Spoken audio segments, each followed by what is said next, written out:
Going to be on Antiga. Hang on, I'm loading it. What was that? We didn't even mention the map on the first one. What was the map?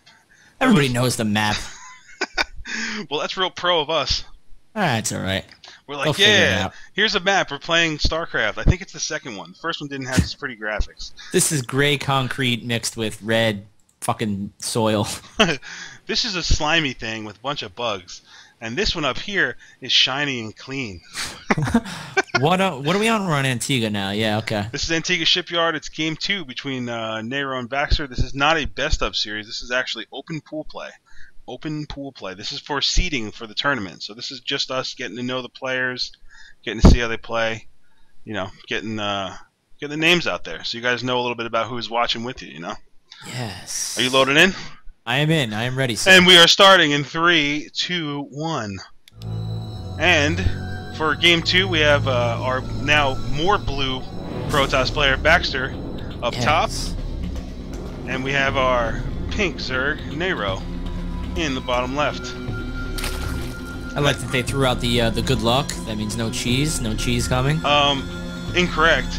That isn't GLHF, which means cheese, cheese, cheese, cheese. Oh yes, I forgot about the stream rule. It's not exactly GLHF, it equals cheese. Yeah, and you know what? Sometimes I'll accept a space, and if someone wants to be a real grammar nerd and wants to put a semicolon in there, by all means, go ahead.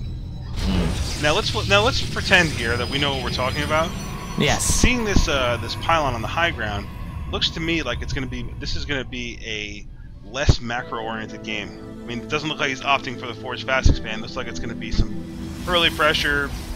I wouldn't necessarily say 4-gate because of the matchup, but you know, we're going to see something here. This isn't going to be another Fast Expand. The only other Fast Expand, your options are either Forge Fast or 1-gate Expo. I mean, that's it. Those are the only two things you can do, unless you're going to do some kind of like crazy one-base like Colossus build. So we'll see what he does. He's going to opt for the Gateway first, and then probably just going to go out and scout. That's correct. Over here we have NayRo's just droning up. He's like, hey, I'm Zerg. I build drones. That's what I do. Yeah. I build 200 supply drones and 8-click. I build base, then I drone it. That's what I do. Yeah. It looks like he's going to... And like the pool of what, 14, 15? Yeah, he's going to go with a 15 pool, or either 15, 16, however you want to look at it. This is actually becoming kind of common in this matchup, because if you don't put this pool down, the first thing this drone's going to do is, oh my god, put down a cannon! Yeah. No, you're going to get cannoned if I don't see a pool. Yeah, so I mean, even in other matchups like in ZVT, it's becoming more common. I mean, the old generations team, they exclusively go pool first. Like across the board, every one of their Zerg players will pool first in every matchup. Yeah, it's important because especially as Protoss, you're doing everything based on the pool timing. Because the longer he waits to put down the pool, the more buildings the other guy can put down. Like you don't need a cannon. You can put your Nexus down right away if there's no pool. You know. Yeah, absolutely. And the looks like NayRo's gonna pretty safe expand here. I mean, he's not going for Ling speed yet. Unless you already got it, and I'm being a total retard. No, it's good. So pretty much he's just going to drone up now. He's going to his second base. I think he's feeling pretty confident that he can win the macro battle. Looks like this Zealot's just going, yo, what up? This is my base, son. Beat it. So he's going to deny scouting, but really not deny all that much. I mean, from what he's seen right here, he's seen the Cyber, he's seen the Gateway, he sees their placement, and he sees the Zealot, which, you know, could mean only a handful of things, and none of them are long macro-based play. Right. And it looks like we're going with the Stargate. Oh, I knew it was coming, man. Oh boy, I mean I mean, when I see this kind of placement in a ZBP or a PVZ, however you want to look at it, I just have a feeling that it's Starport. We'll see if NayRo agrees. I mean, he already has an Evo chamber on the way. I mean, it's done. So I mean, if he opts to put down a couple spore crawlers, this could be a pretty good rock paper scissors for him. Yeah. It's going to come down to how many queens does he have and how many voids does he send. If he goes with 2, if he goes with 1 void and 2 phoenix, he's in good shape. If he goes in anything less than that, it's going to be a weird battle, you know? And it looks like either NayRo agrees with my read there, or he's doing the same thing he did last round and putting spores in his mineral line just because. Wow. That's crazy that he did that. I wonder if he just automatically does that when it's not forged fast. Well, he did it last round, and if you remember, in at Core Hall, he put spore crawlers in his natural, like right off the bat. I mean, that just may be the way he plays. I don't remember because my memory is garbage. Well, yeah. I mean, I can understand. A lot of alcohol and drugs in my day. But yeah, Baxter's building the, he's going Phoenix, so this is going to be interesting. Well, I mean, he could start with the Phoenix and then move up to a Void later on. He's got that probe hidden in the third, so he can scout the timing. Which is very smart. I mean, Baxter's playing very smart StarCraft right now. I mean, this is, you know, we're not watching a couple pros here, but I mean, the stuff that he's doing makes a lot of sense. I mean, got those lings testing the gate. Yeah. And I don't know what he saw right there, but if he saw the probe dashing to the front to put a pylon down, that too would tell me some, you know, some shenanigans are brewing. I mean, it looks like he's going to opt for just heavy Phoenix. I mean, 4 Phoenix could definitely do a lot of work if there wasn't spore crawlers. How does he know that? He's put I don't know. I think this is honestly just NayRo playing the metagame here. I mean, we can see the chat from all players, so it's not like anyone was like, "Hey, NayRo, guess what?" Like, yeah. But he does. That's not going to work out. I mean, these Phoenixes are going to get owned. They are, but on the other hand, there are a lot of testicles just hanging around the map that he could pick off, you know? Yeah. And he's doing the typical Zerg thing of sitting his speedlings over in the common exits. Like you can tell he's thinking. If you look at the placement of this one Zergling at the bottom of his ramp to his natural, he knows some shenanigans are up. He's looking for Stargate. Yeah. Because he has these guys right where they need to be. Headed down there now. Yeah, I don't know if he caught him or not. I mean, he did build extra spores, so I have a feeling he saw them leave. Unfortunately, my observer skills are rusty. Yeah, he's going into the natural right now in my game. Oh yeah, I'm at 846, 47. Yeah. Looks like he's gonna say, "Hey, spore crawler, guess what? I can still murder your queen. Do work, son." And he looks like, even though he has the spore crawlers, he's gonna deny a lot of mining time for him at the natural. And of course, the Zerg response is more drones. More drones. Drone everything. Now, there are some vulnerable... I mean, he could supply block him pretty hard if he was able to sneak in here and start picking off some of these testicles. It doesn't look like that's his intention. No, I think right now he's going, "What the hell, dude?" How did he know? He's pissed. He's pissed. He should be pissed. But you got to think about it. If you just played a macro game versus a player that beat you in a macro game, or let's say the other way around, you just won a macro game, and then you look up and you see that he's walling off. He's not going for the typical forge fast expand, which actually is pretty common here. You got to be thinking shenanigans, and if he denies all of your scouting, like goes out of his way to deny your scouting, he's probably doing some kind of Stargate shenanigans, which has stopped. I mean, he's stopped production in the starports. He's going to use those. I mean, he obviously can see that he's going for his third right now because he has 4 Phoenix just chilling out, like, you know, hey, I dare you to bring some drones over here. Right. And Baxter's got his expansion up now, so I mean, we're moving into the middle game, but he's still got to be sour that the Stargate really didn't do anything for him. But he did have a nice response. He's going with a double forge. He's dropping a lot of gates. I mean, he's going to be able to transition out of this pretty quickly. If he uses his chrono boost efficiently, then he should be able to, you know, transition to a gateway army pretty quickly. And he's already starting with his +1 weapons and his +1 armor, and he's chrono boosting both. So I mean, if NayRo sits back thinking that he's got him, like, oh, you know what, I'm just gonna, you know, I know I have a lead because he spent all that gas on Phoenix, Phenai. The old Phenai. Yeah, the old Phenai.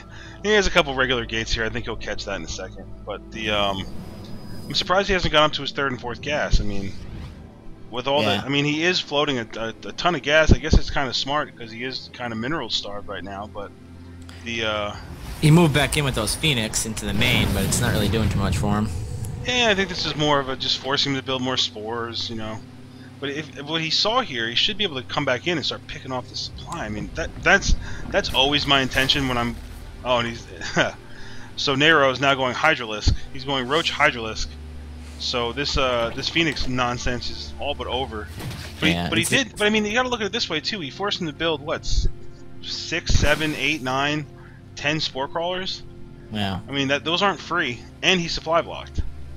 So I mean, he's done. I mean, they've done their damage. I mean, he's supply blocked at a much higher number than Baxter right now. But I mean, Baxter is taking his third. I mean, he's aggressively expanding. He's aggressively upgrading his production facilities. I mean, this is the response to, hey, he was ready for Phoenix. He's awfully brave taking that third. Like, I would go to the right before I would go down, but... No way. Because this little space in the middle is way easier to defend than it looks. I mean, with a cannon on the high ground, you're going to stop any kind of lings munching on the rocks. With, you know, just a handful of units, you can defend this choke much easier than you could a third over on the side. Plus, to transfer workers over there is suicide.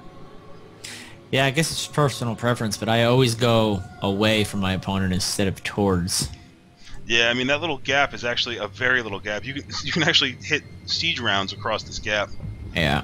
I mean, it's very, very small. I mean, you can't blink. I mean, people are testing that shit out. You can't blink, you can siege round. But it looks like NayRo's feeling pretty confident that he's got the lead right now. I mean, he is, you know, 40 supply lead again. But, you know, Baxter is going to quickly catch up if he allows him to. I mean, he's already going for 2-2. He's I believe he was just chrono boosting out his upgrades. Yeah, he was. He's going to need something to deal with this, some kind of splash damage. He needs either Colossus, he needs some kind of immortal, something. Maybe some force fields. Yes, show me the force fields. Do it. Do it, Baxter. Or Guardian Shield everything. NayRo is going in for it. He is reinforcing to the front. And this is already a pretty scary ball just sitting. And now Baxter knows there's just an army chilling out right in front of his base. Oh, man. Okay, now he's chrono boosting out the... And he's doing the smart thing. He's backing up so the cannons can be involved. He's not using all of his stalkers right now.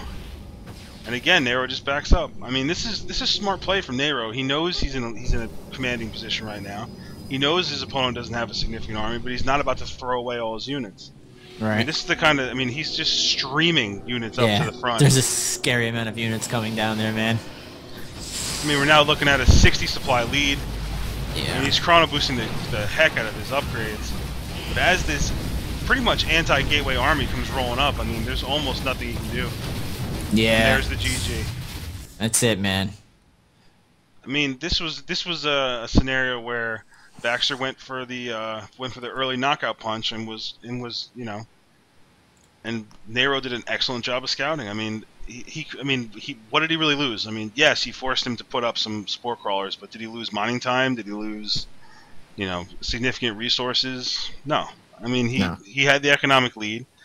He got more ahead by just stopping the Phoenix. I mean, yes, if Baxter had come in with a really heavy 4-gate or something at that point, he would have been in trouble. But that wasn't what he was anticipating due to the current metagame. In my opinion, Baxter just got metagamed hard. Real hard. Like NayRo was like, okay, he's not expanding. Let me get ready for voids just in case. And I'll drone really hard, so if there's anything else that comes out, I'll be ready to answer with either roaches or hydras or... I mean, he's already up to infestor tech, so... And he's almost at a hive. Or he's only going to a lair, so... Just... It was a good game by him, man, and I feel like it was just like the last game. It was pretty good by both players, but if Baxter, if he force fields instead of Guardian Shields, he can cut that army in half, and he would have fared much better in the initial battle. He also could have bought himself a little bit of time. I mean, that seems. I mean, as a Terran player, when I go up against Protoss, I feel like the clock is ticking once the last unit dies. Like, you kill the last stalker, you're like, all right, go. You only have a minute or two before they're going to warp in more units, especially if it gets really late game where everyone has huge banks. Right. You're looking at somebody with 15, 20 gates spread out all over the place, and he's just going to warp them all in on a pylon.